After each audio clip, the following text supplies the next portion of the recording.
¿Plátano también?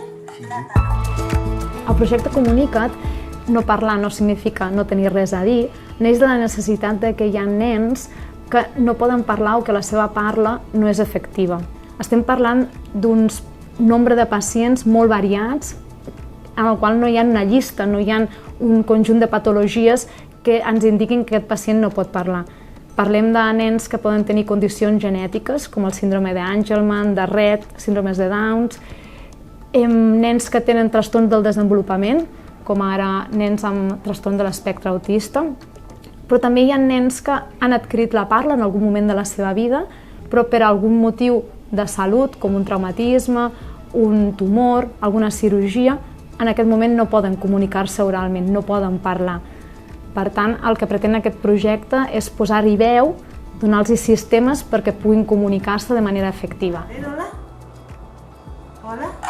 Muy bien. Ay. Mamá. Muy bien. Muy bien. Fèlix i Yasmina, els pares del Naim, fa una setmana que estem utilitzant el mètode de comunicació alternativa que us vam deixar amb un comunicador amb pictogrames. Quines sensacions teniu? Y él tiene que aprender a que tiene que comunicarse con esto. Yo creo que cuando tenga tiempo y aprenda, él cogerá mismo la tablet y nos dirá qué es lo que quiere. Ir poniendo fotos o cosas en el programa y saber lo que él necesita en cada momento. Muy bien, esto es fantástico. Sí, sí, la verdad que sí. Existeixen múltiples estratègies i recursos de comunicació augmentativa alternativa. Són els anomenats SAC. Aquí en veieu alguns que són de baixa tecnologia. Això significa que són plafons impresos en els quals hi ha pictogrames que l'usuari pot anar assenyalant per comunicar-nos el que vol dir. Després tenim els pulsadors que podem gravar missatges que l'usuari prement pot activar-los i que se sentin. Després ja passem als recursos d'alta tecnologia com els comunicadors dinàmics, que són tablets amb sortida de veu. Els usuaris hi poden accedir mitjançant el tacte, prement, o mitjançant la mirada.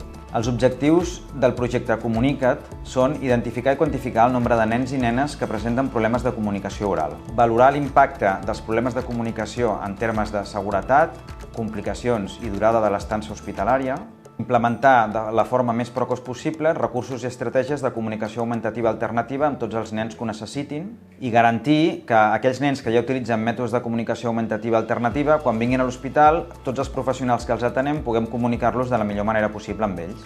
Per poder tirar endavant aquest projecte hem de treballar en equip i per això tenim la col·laboració dels equips de logopèdia i rehabilitació, dels equips de neurologia, els equips de psicologia i psiquiatria, la unitat de pacient crònic complex, infermeria i auxiliars d'infermeria, secretaria i, sobretot, la col·laboració més important de les famílies i dels nens. Hola, yo soy Soraya y soy la madre de Patricia.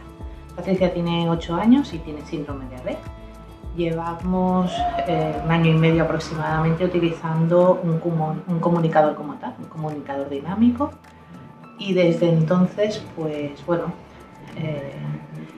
hemos descubierto una niña nueva. Nos estamos conociendo, hace bromas con el comunicador, hace observaciones, comenta los dibujos que está viendo, hace peticiones, nos dice si se encuentra mal y qué es lo que le duele. Esperamos que con el comunicador podamos tener una comunicación real y plena y disfrutar de nuestra hija. Ella ha bajado mucho sus niveles de frustración y ansiedad gracias a poder comunicarse con su entorno y a explicar lo que le pasa, lo que siente, lo que quiere, lo que necesita. Entonces es cubrir una necesidad básica. Nosotros estamos muy contentos, ha sido una de las mejores inversiones que hemos hecho y creemos que tiene que estar a disposición de todo el mundo.